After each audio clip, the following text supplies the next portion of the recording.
Thank you for joining us. I'm Clara Benitez Cortez. Heavy rain has been hitting the coastal bend since Monday. We have team coverage of this major weather event. Let's start with Chief Meteorologist Stephanie Lauber. Stephanie, what can we expect next? Well, Clara, we're kind of on a downward trend as far as the rainfall goes. Obviously, if you're one of our neighbors in Rockport, you were just seeing the mess. We had a report from the local emergency manager in Aransas County, 4 feet of water over the road at the intersection of Market Street and Business 35. So obviously, when it comes down to buckets, it's a bit of an issue, but now we have a culprit to blame. So we're showing you the latest update from the National Hurricane Center. This came hot off the press at 4 o'clock. This is potential tropical cyclone 1. That is a mouthful. We like to call it PTC 1. It means we're not a storm yet, but we don't have a lot of time to work with, and we need to get these alerts out. So let's talk about that first. The alerts on the coast for southeast Texas, tropical storm watch in yellow.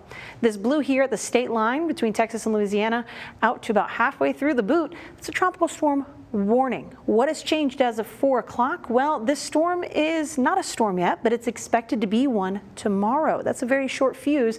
And because this is going to stay right along the Texas coast, there really isn't a whole lot of opportunity to develop, but we still think there will be a tropical storm Arthur sometime tomorrow making landfall near the Texas-Louisiana coastline. So now your next question, Stephanie. What does this mean for us? Well, it means our rainfall is going to come to an end a lot sooner, but we're still going to have trouble along the coast, maybe in some windy conditions out there. But while we still have some rain, it is coming down in buckets. We're still continuing to track that threat of flooding, especially for inland neighborhoods between 281 and 77, where some of our rural neighbors have really been seeing those puddles accumulating all around. So we'll bring you the latest view from your neighborhood and an update on that 7-day forecast in just a few. Stephanie, thank you. Our neighborhood news reporters are spread out across the coastal bend. They are tracking the storm's impact on our community. We begin with Jada Jenkins in Robstown. It's Jada Jenkins in Robstown, and I spoke with neighbors who live on this flooded street who say their street gets flooded every single time it rains. I'm here looking for answers. I got a call from a viewer about this flooded street on Louisa and Kansas in Robstown. Neighbors who didn't want to talk on camera told me it's been an issue for decades. And with the canal just 2 blocks away, they're worried it could break or overflow when more rain moves through. How do you feel knowing that we're supposed to get more rain tonight? Worried and concerned. Residents tell me they've been contacting the city for help for decades. So I called Steve Ray with Nueces County Drainage District number 2. It's been an issue. Can you kind of explain to me why it continues to be an issue year after year? I'm not for sure why it continues to be one. He tells me there are plans to fix these issues. But just a few minutes away. Where does the flooding usually happen? Oh, right there. Where's that right there? I saw this lawn almost completely underwater. The owner, Rudy Davilla, even told me to be careful driving out his exit because I could get stuck. Sink. I'll sink? Yeah. Oh my goodness. And says he hasn't seen flooding like this in years. Neighbors throughout Robstown, and specifically on this street, tell me they're really nervous about the upcoming rain coming. And with it being hurricane season, they don't know what their streets are going to look like. I'll make sure I continue to keep you updated. In Robstown, I'm Jada Jenkins with Chris 6 News. I'm Stephanie Molina in San Patricio County, specifically St. Paul, where flooding in low-lying areas is common. After the recent rain, I followed up with a neighbor I spoke to last month on her drainage concerns and checked in with other neighbors on how their community was affected. We're still flooding, of course, but it's not as bad. That's the reaction of Chrissy Godinez to the recent rain. I spoke with her last month after another storm flooded her property. Since then, there has been progress in flood control changes. She adds the county is also doing their part. Other residents have dealt with this issue for years. It's difficult for us, especially for me being disabled, to get out there. Although Godinez's flooding issue is being worked on, other neighbors also want help. I'm Melissa Trevino, your neighborhood news reporter in Duval and Jim Wells County. Despite the rainy weather we're having, business is happening as usual with very few places reporting closures. Some closures are Agua Dulce ISD and the Department of Public Safety in Jim Wells County. Coastal flooding and rough surf conditions are expected to continue through Friday, and drivers are being asked to use extra caution when out. While I was in Duval County, I met up with Elma Martinez, who made her way to the Civic Center for a game of bingo with friends, saying she wouldn't let the weather keep her away. Did you at any point think, I'm going to stay home today? No. No. Rain does not stop me from coming to play bingo. I love to play bingo. I love to come and be with my friends. Martinez says she's grateful that her grass is getting rain. As the rain continues, Martinez also has a message for other drivers headed out. Oh, just be careful. Watch out for the other guy and keep your eye on the road. Officials are urging people to remain weather aware while weather alerts in effect from McMullen County down to Clayburgh area as more rain is expected through the week. I saw several creeks in my neighborhoods that had water but were not close to overflowing. Officials are monitoring the weather very closely. For more up-to-date information, visit our website at christv.com. I'm Melissa Trevino in Jim Wells and Duval County, Chris 6 News. I'm your neighborhood news reporter, Jacob Daniels, and after some heavy rain Monday night into Tuesday morning, I'm going to be heading out to go check on some of those high flood-prone areas and seeing what it's looking like.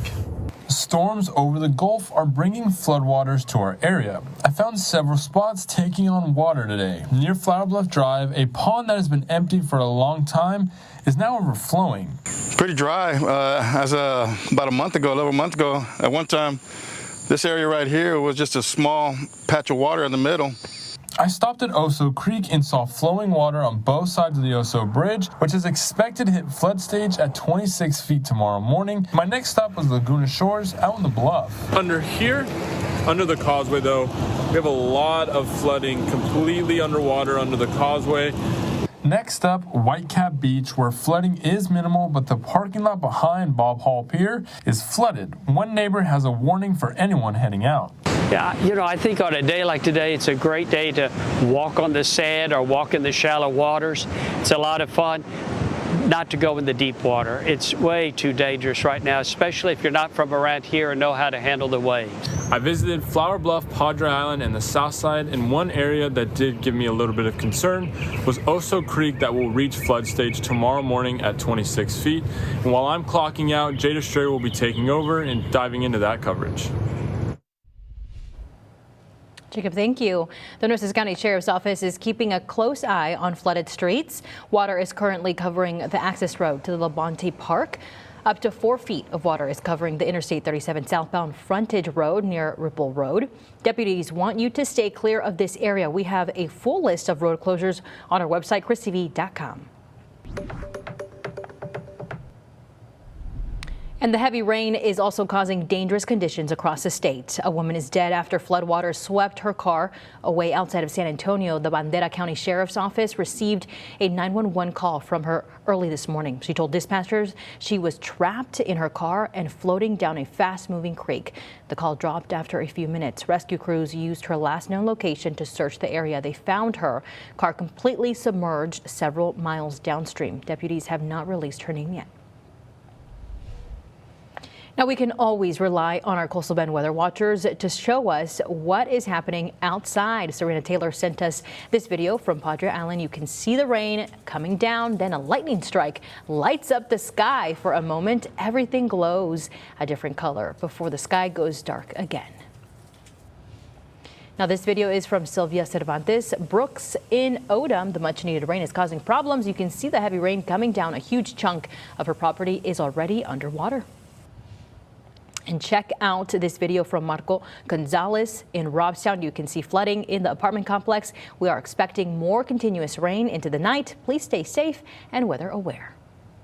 We want to see your weather photos and videos. You can share them with us online. Just join our Coastal Bend Weather Watchers group on Facebook.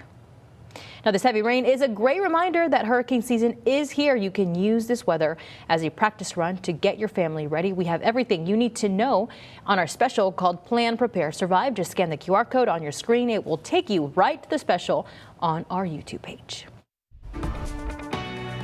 And the mayor of Aransas Pass is apologizing to the family of a teenager who went missing decades ago. Coming up, we will explain why the city is clearing the family's name after all these years. You're watching Chris 6, part of the Scripps News Group. The mayor of Aransas Pass making a public apology to Elisa Roberson's family Monday night. She was the teen that went missing in 1989 and was never found.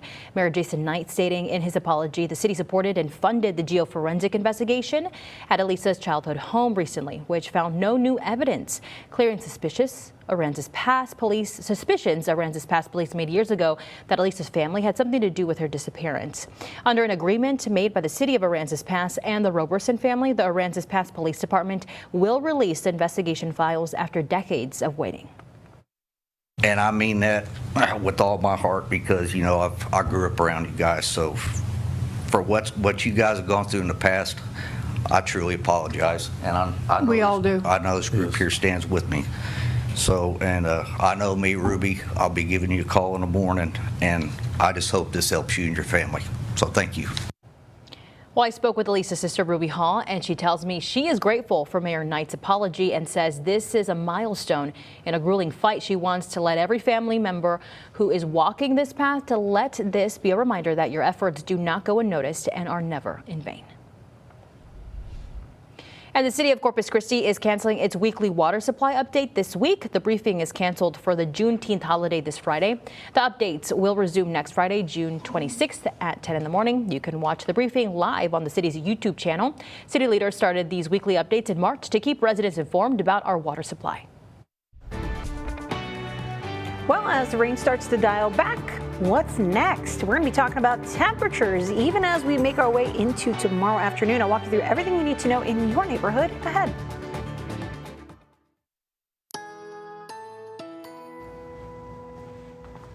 All right, for many of us, the rain has stopped, but you know what?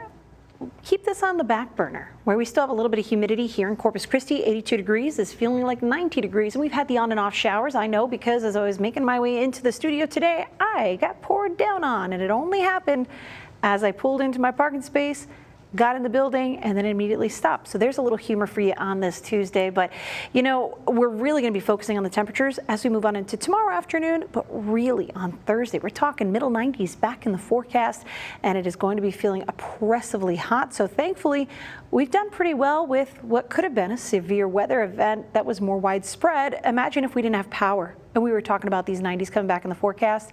Gives you food for thought. So this is a good runner-up. We might have our first named storm of the 2026 Atlantic hurricane season within the next 24 hours, and it's not really a concern for us. We picked up some beneficial rain, but this is a good time to make sure that you are all set for hurricane season, and you can do that on our website, christv.com/hurricane. Now, we are still under a flood watch, at least a little bit longer, and we had some flood warnings that have been updated throughout the day. So obviously we still have some going past 1 o'clock. A lot of this focused in Aransas and Refugio counties because they just had a huge downpour out that way. So I want to take you for a neighborhood view. We're going to dive in deep with the Chris 6 Neighborhood Weather Network, starting in some of our neighborhoods that started out with the rain earlier today in the Kingsville area and around Baffin Bay, where the broad center of this PTC had been sitting at the start of the day around 2 inches of rainfall, 1.85 off the Riviera Beach Pier, 1.85 off Bishop Badger Meadowbrook, and just shy of an inch off our Southwest Kingsville neighborhood station. Let's move in closer now to the south side, Flower Bluff, and out along the island. Vortex 3, 1.65 inches of rain. That's our closest neighborhood station to Bob Hall Pier for some reference there. And you can see a spackling of rainfall amounts. At times, this is making driving very difficult in areas that already don't handle water too well, but we're around 1 to 2 inches. In the Bluff, that was more like 2 to 2.5 inches closer to Laguna Shores. Gets even better. Let's take a trip now to Aransas Pass, Porpoise Drive neighborhood station, nearly 2.25 inches, 2.21. We've seen more. Let's take a trip to Rockport Fulton, where our friends here picking up more than 4 inches of rainfall, and most of this happened just this afternoon. So we've been telling you that we had a report from emergency management out there that's off of Market Street and Business 35. 4 feet of water over the roadway in the intersection there. That's where we find a slew of storm reports because of that. So keep in mind, flash flooding is exactly that. It's flooding that happens in a flash. It can be very difficult to predict because by nature, that's what the definition means, and it can give you very little time to react. So for those of you who have been staying weather aware and staying up with us, very good, you get an A+. Let's keep this going throughout hurricane season just in case. Hopefully this will be our one and done, right? But your next question is probably, how do we do on rainfall, especially in the watershed? Yes, this was a very beneficial update for us. Look within the southern part of the watershed where we've really been trying to make some progress, not only with the drought, but getting that water into Choke Canyon and Lake Corpus Christi. Live Oak County, Choke Canyon is right about here where that green spot is, and Lake Corpus Christi, and more green here. So we have done really well. Our yards, more than we really needed, and here is the help and the culprit. This was just tropical moisture interacting with the front that dumped lots of rain along the I-35 corridor. Now, because this very broad low pressure is inching out over the Gulf, that's where things are expected to come together. And on the latest track, this is going to hug the Texas coast. So is it a concern for us? Just if you want to be in the water. That is the only concern. For us, our rain chances are on a downward trend from here, and we'll continue to monitor because as we head into tomorrow evening and this rides up the coast, if you have friends in the Houston area or even in coastal Louisiana, you want to make sure they're staying weather aware. Our focus is going to shift away from the rain, more toward those coastal impacts and the heat that we are expecting. I'll give you a look at your 7-day forecast across our neighborhoods in just a few. Stephanie, thank you. Well, Chief Meteorologist Stephanie Lauber just told us we are still under a flood watch. Now we want to remind you to turn around and do not drown. It only takes 6 inches of water to reach the bottom of most passenger cars. 12 inches of water can float many vehicles, and 2 feet of rushing water can carry away almost any vehicle. Now please find an alternate route if you see a flooded road today. The heavy rain is forcing a change of plans at Whataburger Field. Coming up, we will tell you when the Hooks will make up tonight's postponed game. You're watching Chris 6, part of the Scripps News Group. Welcome back. The heavy rain has officially postponed tonight's Corpus Christi Hooks game. The team was set to play the San Antonio Missions at Whataburger Field. The grounds crew spent most of the day pulling the tarp on and off the field to protect the dirt. Now the teams will play a doubleheader tomorrow. The first pitch is set for 4:30 in the afternoon. If you have tickets for tonight, you can exchange them at the box office for any future games this season. And Cookie Monster took a dig at Elmo over the recently completed NBA Finals. Elmo posted on X hoping both teams would have fun. Fans were upset he refused to support the New York Knicks. When the Knicks won the championship, Cookie Monster chimed in. He wrote, "Elmo, teach me not to eat trophy. Me teach Elmo to pick a team." All righty.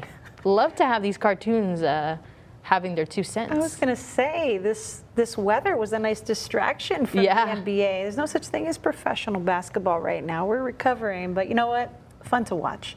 Hey, so as we go through the next couple of days, a couple things we're still watching. You're going to hear some terms that might sound a little scary, like Tropical Storm Arthur, maybe. That's not a concern for us. Formation helps us because it wraps up that rain sooner. Let's take a look at what's going on, because PTC is a confusing term. Potential tropical cyclone. So it's not a tropical anything yet, just a bunch of tropical rain. And as we go through the coming days, this is going to become something. Really, I mean, I would consider this a done deal. There's very little working against this except time, and it's going to be hugging the coast. So there are alerts for southeast Texas and Louisiana. This is moving away from us and will give us a better deal. What do we get as a trade-off? Hot. Very hot. Tomorrow, where we went from the 80s today, 93 degrees tomorrow, 94 on Thursday. And then maybe we'll see a few showers over the weekend. I don't think Saturday, Sunday will be a washout like we've seen the past 2 days, but whew, get your deodorant ready. It's going to be a hot one. And that mosquito repellent. For sure, they're ready. Somebody said in our Facebook comments, ready to barbecue us. Oh my goodness, ready to eat us alive. All right, everybody, thank you so much for watching Chris 6 News. We will see you here tonight at 6. Bye-bye.